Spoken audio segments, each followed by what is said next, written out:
Maison Étoile was more than just a restaurant. It was a declaration, a place where wine spoke louder than business cards, where crystal chandeliers shone brighter than any gaze, and where tablecloths were steamed flat with imported Italian vapor. Perched on the 47th floor in the heart of Manhattan, its four glass walls looked out over a city night lit up like an inverted sky of stars. Maison Étoile catered exclusively to the elite, those who ordered without glancing at prices and dined as a ritual of power display. Tonight, every table was full. In a far corner near the piano stage, where a pearl-colored grand piano played smooth jazz classics, Jade Thompson, 32, adjusted the silver tray in her hands. The crisp, white apron she wore couldn't hide her deep brown skin, the color of cocoa husks, a fact that a few diners didn't bother to conceal their discomfort over. But Jade no longer flinched. She no longer winced when a customer asked, "Do you have anyone a little lighter in tone?" She no longer felt hurt when management reassigned her to low-tip sections just because the VIP area needs a more fitting image. Jade was used to being overlooked, used to the way people's eyes slid right through her as if she were a smudge of air between two glasses of wine. She didn't work to be recognized. She worked to raise an 8-year-old child in Harlem, where even dreams came with monthly installments. Across the hall, Naomi Fields, a senior server in her 40s, was laying out cutlery. Her hands trembled slightly. Naomi, too, was black, but unlike Jade, her eyes always pointed downward. After 10 years at Maison Étoile, Naomi knew one wrong word, one mistaken glance at the wrong guest, and a contract could vanish in a blink. Once she'd raised a concern with management about racial favoritism in the staff schedules. The next day, she was assigned double shifts for 3 straight weeks with no explanation. Since then, Naomi stayed quiet and kept her head down.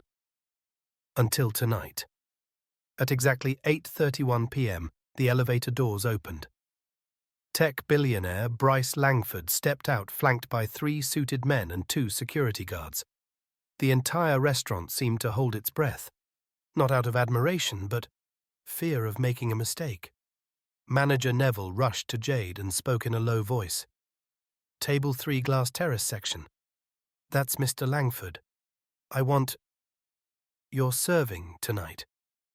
Jade gave a slight nod. Naomi glanced over, eyes wide, then immediately looked down as if by reflex. No one in that restaurant knew that tonight, under the golden lights of Maison Étoile, one woman would bow her head once more to survive. And one woman would stand upright even if it cost her everything. Inside Maison Étoile, the light didn't just come from the chandeliers. It radiated from the imported red carpets, from the Patek Philippe watches on guests' wrists, from the manager's overly cheerful grin at a bill large enough to buy an apartment in Brooklyn. But in the darker corners, the ones no one bothered to glance at, that was where Jade Thompson existed. She didn't glide across the room like the white servers did. She had to measure every step, making sure no one thought she moved too fast. Because once, when she did, a guest had complained she was too hasty, lacking grace, the words of a woman in mink who ordered caviar without blinking and gestured her disdain with a flick of her hand. Another time, when Jade slowed down due to a sore foot, a white guest told Neville bluntly, "If she doesn't want the job, give it to someone who does." That remark cost Jade her shift the next day. Neville did not explain, but she saw it happen every week, not just to her. Naomi Fields was a living witness to bowed heads. The black woman in her 40s was accustomed to empty chairs tables where guests refused to let her serve them. She was routinely reassigned to mop floors or fold linens, despite having more tenure than any of the younger staff. Jade once asked her, "Why don't you say something?" Naomi gave a weary smile. "I did once. Nearly lost my job. I've got a son in college. Sometimes silence is a form of survival." Tonight, Naomi was scheduled in the back section, where customers ordered less and tipped less. Jade wasn't on the schedule at all. But one call from Bryce Langford and Neville had reshuffled instantly. Langford requested a more elegant image at the terrace. "You're on." Elegant in this place never included people like Naomi. Bryce sat down at table 3 as if the entire restaurant were his boardroom. 3 assistants, 1 bodyguard, 2 models. A gold watch placed beside his wineglass, not for telling time, but for being seen. Jade approached carrying a tray of chilled champagne. "Oh," Bryce looked at her eyes drifting from her collar to her hands. "You don't quite match the image your website suggests." The man next to him laughed loudly. Must have used a heavy filter. From afar, Naomi paused mid-fold. Jade continued pouring hand-steady lips pressed tight. "Where'd you train Harlem, or someplace with a little too much sugar in the air?" Bryce chuckled, then added flatly, "I prefer servers with a lighter tone. Matches the lighting better." Neville walked by, not daring to pause. Naomi took a step back, shrinking out of view. Jade said nothing. She bent slightly gently, wiping a drop of champagne from the stem of the glass, a flawless reflex. But in the glance she gave when she rose, something had cracked. Not her dignity, but her limit. And in Maison Étoile, where the velvet-lined walls were built to muffle all sound tonight, would not stay silent. The silver spoons at Maison Étoile were never dirty. They were polished each morning, lined up like soldiers, and replaced instantly if a single fingerprint appeared. But tonight, they reflected something no one wanted to see. Jade stood beside table 3, placing plates when she heard Bryce tilt his chin toward his assistant and ask, "Why am I putting up with this kind of service? This is one of the most expensive restaurants in the city, and they give me labor from the Bronx." One of the models giggled. An assistant exhaled with mild exasperation but said nothing. Jade didn't look up. She knew everything at Maison Étoile was built on silence. At the bar, Naomi watched everything.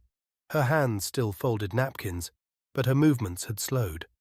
Her gaze quietly traced each cruel words that sliced through Jade like icy blades. Naomi had been Jade 10 years ago. Same kind of comment. Same kind of man, white, wide smile, and an ego as bloated as his bank account. That night, Naomi had cried in the restroom until her shift ended. The next day, she was reassigned to the kitchen for 3 months. No explanation. But everyone understood. Jade placed the main course, a medium-grilled Wagyu steak, in front of Bryce. He glanced at it, then raised an eyebrow. "I didn't order this. I ordered something without the server's scent left on the plate." Laughter. That same kind of laughter, complicit. Later, when Jade returned to clear the plate, she overheard him mutter to his bodyguard, "She's looking at me like she wants to kill someone. Run a background check. Maybe she's done time." And that was the moment everything cracked. Not with a scream, not with the crash of shattered glass, but with silence. A silence so heavy that even the sound of knives tapping plates hesitated mid-air. Naomi set down her napkin and stepped back into the shadows. Neville no longer dared to look toward table 3. Jade returned to the kitchen and slammed her hand against the stainless steel counter. Not a word. But the smack rang louder than any verbal retort. The sous chef, an Asian man, looked up, quietly poured her a glass of water. He didn't ask. He just nodded as if to say, "I've been there too." The night wasn't over, but now every silver spoon was reflecting something raw and undeniable. On the glittering 47th floor of Manhattan skin color, still determined whether someone's dignity was stripped by words wrapped in laughter. Naomi Fields stood behind the kitchen door, gripping a half-folded silk napkin. Light from the main hall shone through the frosted pane, casting a line across her cheek, like a quiet, invisible cut. Jade passed by, her eyes red, not crying, but her gaze was shattered with pride. Naomi had seen that look before, not from guests, but from herself 20 years ago. On her first day in the service industry, she believed, if I work hard, show up on time, smile, People will respect me. She had once believed diligence was a weapon, that endurance would ensure survival, that if she stayed silent long enough, they'd stop seeing her skin as a flaw. Until one night, a guest asked for a different server because Naomi ruined their appetite. The manager told her coldly to wash the dishes. No further comment. Naomi now saw herself in Jade, a younger version, who stood straighter, but it was slowly being worn down. Last night she'd seen Jade have her shift changed at the last minute. Last week she was called by the wrong name all night. And tonight, this was the edge. Naomi knew. Anyone who served long enough could feel it when a soul is about to be pushed past its limit. Near the towel cupboard, Naomi opened her phone. She quietly replayed the short video a customer at table 5 had captured Bryce's mocking Jade. Just a few seconds. But Jade's eyes silent, steady, unmoved like a statue forged from dignity, choked her. Jade stepped into the cold room to retrieve wine. Naomi quietly followed. The door closed. Cold air swept in. "Jade," she said softly, her voice not trembling but heavy. Jade turned around. In the cold white light of the freezer, 2 black women stood facing each other. 2 eras, 2 choices, 2 fractures. Naomi lowered her voice. "I'm sorry for not speaking up when I should have." Jade said nothing. "You're stronger than I ever dared to be. But I'm afraid they'll find ways to punish you." Jade met her gaze. "They already have, Naomi. They've punished us for years, with a prolonged contempt we silently accepted." Naomi reached for Jade's hand for the first time. Her palm was rough, calloused from a lifetime of holding trays. Jade's hand was cold, but steady. "If you decide to speak up, I'll stand with you, even if it costs us our jobs." A nod. No promises needed. For the first time in nearly a decade of working side by side, these 2 black women weren't just sharing a shift, they were sharing a reason not to bow anymore. Outside the piano drifted into a slow jazz piece, and in Naomi's chest a new melody began to rise, the melody of change coming closer with every beat.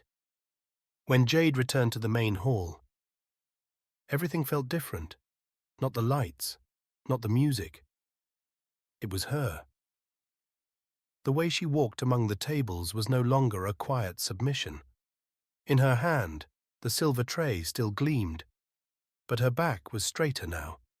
Her eyes no longer avoided contact. At table 3, Bryce Langford was laughing loudly. He had just finished telling a story about a white CEO who had accidentally wandered into a black neighborhood during a conference in Lagos. The entire table burst out laughing as if it were a stand-up routine. "I'm serious, folks." Bryce raised his wine glass. "I'm not prejudiced. I just prefer to dine without," seeing class struggle in the server's eyes. Jade heard every word. She placed the glass of red wine on the table with a motion as light as air. But in that very moment, a flick of Bryce's wrist tipped the glass ever so slightly. A dark red streak poured across the pristine white tablecloth. It spread slow and thick like blood blooming across snow. He frowned, lifting the glass. Well, what a shame. If only someone had steadier hands, this wouldn't have happened. His eyes shifted deliberately toward Jade. Not a direct accusation, but fully loaded with implication. It was the kind of blame that didn't need words, the type used by those accustomed to issuing commands. The air in the hall turned cold. Even the other servers froze mid-task. Naomi, standing near the bar, gripped the cloth in her hands. The wine stain on the table seemed to seep into her chest. Jade looked at the spreading red, then raised her gaze. Her eyes weren't angry, and they did not lower. They held a clarity, the kind that only comes from years of counting each drop of humiliation. until the cup finally overflows. She picked up the napkin and began dabbing the stain, each movement slow, deliberate, reverent, like a ritual. Then she looked up, her voice barely above a whisper, yet it carried farther than the piano. "Mr. Langford, you may order the most expensive dish on the menu. You may drink a century-old wine, but you cannot and will never buy respect from me." Table 3 went silent. Bryce blinked in disbelief, as if he couldn't fathom that those words had come from a server. A few diners looked up from their meals. A middle-aged woman at the following table even gave a slight knowing nod. Neville was approaching fast from across the room, face pale. Naomi slowly stepped into the hall for the first time, not hiding. Bryce stood up his chair, screeching sharply against the marble floor. His voice cracked as he lost control. "Do you know who you're talking to? I could make sure you never work in this city again." Jade did not move. "Then do it, sir. But make sure. No one is recording this first." And at that exact moment, a light flashed from the corner of the room. A young guest held up a phone. His face was solemn, unsmiling, as if he knew something significant had just taken place. And so, that splash of red wine, once thought to be a simple accident, became an indelible turning point. At a table draped in white linen, a black woman refused to bow, and the entire restaurant lost its carefully designed silence. Maison Étoile had never witnessed anything like this. In a place where the acoustics were engineered for elegance, the voice of a black server now claimed the entire space. No one cut their steak, no one poured more wine.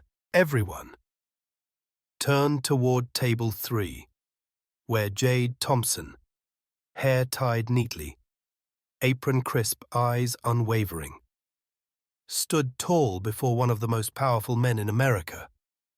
Bryce Langford clenched his fists. He was not used to being challenged, and certainly not by someone he didn't consider his equal. "You think your little speech scares me," he growled, breath heaving. "I could buy this entire restaurant and fire you before you even untie that apron." Jade didn't flinch. "You could buy the building. You could pay for flattering news articles. You could buy bowed heads from those afraid of losing their jobs. But you cannot buy what is right." A spoon clattered onto a plate. An older woman across the room jumped slightly, but no one spoke, because everyone knew what Jade had just said was true. Naomi stood behind her, eyes glistening, hands gripping the napkin in her pocket. She was witnessing something she had once dreamed of saying, but never dared. Bryce looked around, hoping someone might back him. His assistant's face had gone stiff. The two models exchanged looks, half confused, half embarrassed. A male voice spoke up from a nearby table. "I think she's right." A young woman added, "You don't need a degree to be decent, you need respect." Bryce turned to Neville, seething. "I'm not paying a single cent tonight, and if your staff doesn't disappear in the next 10 seconds, I'll sue this restaurant into the ground." Neville was drenched in sweat. He turned to Jade. "Jade, please. Maybe if we—" But before he could finish, a firm, clear voice, deep and sharp as velvet-draped steel, rang out from the far end of the room. "Mr. Langford, I am the owner of Maison Étoile, and if anyone should leave this restaurant tonight, it is not her." Every head turned. Clarisse Dumont, a French-African woman with salt-and-pepper hair and a turquoise blazer, stepped out from behind the glass office doors. She strolled, her gaze calm but commanding. "I built Maison Étoile not to serve power," she said, "but to create a place that honors decency. And tonight, only one person deserves applause. The server who just taught you a lesson in humanity." Applause broke out. First sparse, then swelling. The grand dining hall, once a stage for the wealthy, had become a stage for dignity. Bryce stood motionless, No one defended him. He left furious, speechless. The napkin still bore the red stain, but his reputation had begun to bleed. Jade did not smile. She nodded to Clarice in gratitude, then stepped away like someone who had just played the final note in a long, silent symphony. But Naomi stepped forward and became the first voice to speak again. Don't wait until you're insulted to speak up. Speak, so that no one else has to endure it in silence again. The next morning, New York woke up to a storm. Not of the weather, but of social media. A 52-second video capturing the confrontation between Jade Thompson and Bryce Langford went viral. Within just 10 hours, it had garnered more than 12 million views on X, formerly Twitter, with thousands of shares and comments from journalists, artists, students, and especially from those who had stayed silent for too long, like Naomi. The most viral headline read, "Black waitress makes billionaire bow with just one sentence." Jade said nothing. She didn't post. She didn't give interviews. She showed up to work on time, wore the same apron, and wiped down tables with silk cloths, as if that confrontation had been another natural part of life as a principled black woman. But Bryce Langford was not silent. 3 days later, his legal team sent a letter to Maison Étoile demanding $10 million in damages for public defamation and personal reputation harm. The official claim: the restaurant allowed an employee to make unauthorized, class-discriminatory remarks that emotionally distressed the client. Clarice Dumont received the legal notice at 9:17 a.m. She placed it on her desk, poured herself a cup of black tea, and read each line slowly, her face entirely composed. By 10:05 she had called Jade into her office. The small glass-walled room overlooking the city suddenly felt as tight as a violin string. Jade Clarice began, her voice low and steady. "Bryce is trying to threaten the entire system, and he plays dirty." Jade nodded. "I know. He's trying to reclaim power by painting you as a rebel to be removed." Silence. Clarice leaned on her desk. Then she asked, "If you want, I can offer you media interviews. We'll fight back." Jade shook her head. "No. I don't want to turn what was right into something wrong into a weapon. I want to preserve what it meant." Clarice looked at her for a long moment, then gave a slight nod. "All right. But I won't let you fight this alone." That evening, as Jade left Maison Étoile, a middle-aged man was waiting by the door. Grey suit, brown eyes, holding a folder. "Ms. Thompson," he said calmly, "I represent Equivoice, an organization that protects the rights of minority workers. We want to invite you to become an honorary advisor." Jade blinked in surprise. He smiled gently. "Your story awakened millions, but if you're willing, we don't want it to stop there." That night, Jade sat alone on her balcony, watching the traffic lights below swirl like rivers of memory. Naomi called. She didn't say much, just one line. "You opened that door, and from now on, women like me won't have to stand outside anymore." Jade looked eastward, where the sun would rise, and for the first time, she no longer felt like someone standing in another person's light. She was the one who created it. For 19 years, Clarice Dumont had never hosted a press conference. She believed in discretion, in quality that transcends words, and in her core principle, never let your voice be silenced by money. But that Monday morning, after Bryce Langford's legal threats, and with hashtags like "Outstand with Jade" sweeping the internet, she knew it was time for the center of power to speak. 11:00 a.m. The grand hall of Maison Étoile. A row of chairs lined up before a wall of white orchids. The press filled every seat, cameras rolled. Jade stood in the wings, not the center of attention, but a living witness to a shift already underway. Clarice stepped forward, ash-grey blazer, hair in a tight bun, no speech in hand. "Thank you for coming," she began, her voice warm but firm. "This past week, one of our wealthiest patrons, publicly humiliated a staff member for the color of her skin and simply for existing in his space. The room fell into stunned silence. He believed money could buy obedience. He was wrong. At Maison Étoile we serve food, not prejudice. A ripple of soft applause moved through the room. But Clarice continued. I, Clarice Dumont, founder of this restaurant, declare today, we will not apologize for kindness. We will not terminate an employee simply because she held on to her dignity. Jade stood backstage, her palms sweating. Not from fear, but because never in her life had someone in power stood up for her. Not with empty promises, but with a public declaration before the press and the world. Clarice went on.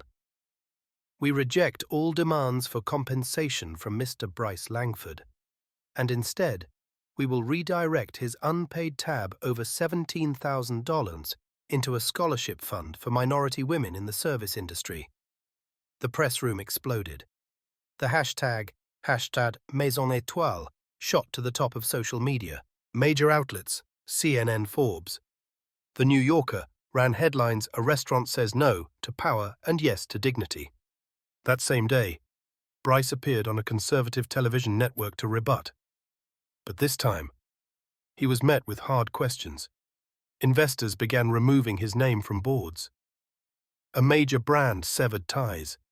He no longer controlled the narrative. Because now, the entire nation knew the name Jade Thompson. And one more. Naomi. That evening, for the first time in nearly 2 decades of work, Naomi returned to the main floor in a fresh apron and was assigned to the VIP section. No more bowed head, no more avoidance. Pinned to her chest was a small engraved badge. I stand with Jade. Jade walked past her. They exchanged no words, only a quiet touch of hands, like the final 2 notes of a symphony once written in silence, now finally been played for the world to hear. There was one thing Bryce Langford didn't see coming. He thought he was fighting a black waitress, but he had ignited a movement. Social media doesn't sleep. Within 5 days, more than 80,000 people in the service industry, hotel clerks, waitstaff, valet attendants, began posting their own stories of being discriminated against, belittled and silenced. The hashtag #IWasJade emerged like a sudden downpour. Every post was a scar, every share a confession, the kind no one dared speak before. Jade sat alone in her small rented apartment in Harlem, staring at her phone, hardly able to believe what she read. A customer once asked me to step away because I looked too dark. I didn't argue. Thank you, Jade. I'm Asian. A guest once asked to change servers because my accent was weird. Your story made me lift my head for the first time. I'm a single mum. I stayed silent through humiliation because I was afraid of losing my job. Thanks to you, my daughter now knows her mother isn't weak. Naomi sent a brief message. I just shared my story. My heart's still racing. But I feel lighter. 3 days later, Jade received a call from Clarice. We have to do something, not just to protect people like you, but to change how this industry works. And so Project Light was born, a small initiative with a powerful purpose. Legal advocacy for workers facing discrimination. Workshops on personal rights in hospitality workplaces. A scholarship fund for women of color, pursuing management in spaces where they were once invisible. Jade didn't want to stand on stage, but people pushed her forward, not to praise her, but so she could lead. The first image of the project was a photo of Jade, standing in the middle of Maison Étoile, back straight, eyes forward. With the words behind her, "We serve food, not silence." A month later, Jade was invited to speak at the United Nations, at the Global Conference on Labor and Dignity. She didn't wear an apron. She didn't speak with bitterness. She was simply a woman with her hair pulled back, wearing a plain white blouse. standing before hundreds. And she said, "I am not a hero. I'm just a black woman who refused to lower her head that night. But if each person in this room stands tall just one more time, the shape of this world will begin to change." The press called her the light of the service industry. Young people called her Sister Jade, and those like Naomi called her the hope we thought we'd lost. Late afternoon. Maison Étoile was quieter than usual. The piano played softly, like the day's final breath. Golden light poured diagonally through the windows of the 47th floor, scattering like thousands of falling sparks onto crystal glasses. Jade Thompson sat alone at table 3, the place where it all began. No one sat nearby. No camera lights. Just a black woman, quietly watching the world she had helped reshape. Naomi approached and placed a cup of ginger tea on the table. She said nothing. They looked at each other, two women, two generations, who had once endured silence in different ways, now sharing a space that no longer held the same fear. "I submitted my resignation," Naomi said softly. "But this time, it's not out of fear. It's because I want to begin something new." Jade smiled, not surprised, just nodded gently. "You're going to teach in the Project Light training program, aren't you?" Naomi chuckled. "I'm going to teach people how to stand tall. Starting with how to stand in a restaurant." At a far table, Clarisse Dumont spoke with a group of new interns, all shades, all accents, but all with one thing in common: eyes that looked straight ahead without flinching. Maison Étoile had changed. A few hours later, Jade left the restaurant. New York still sparkled under the night sky, but something inside her had softened. On a massive billboard down the boulevard, her image appeared not as a symbol, but as a reminder. You don't have to shout to be heard. You have to stand and not lower your eyes. Jade looked up at the sky. There were no fireworks, no drums, only a gentle breeze brushing her cheek, whispering.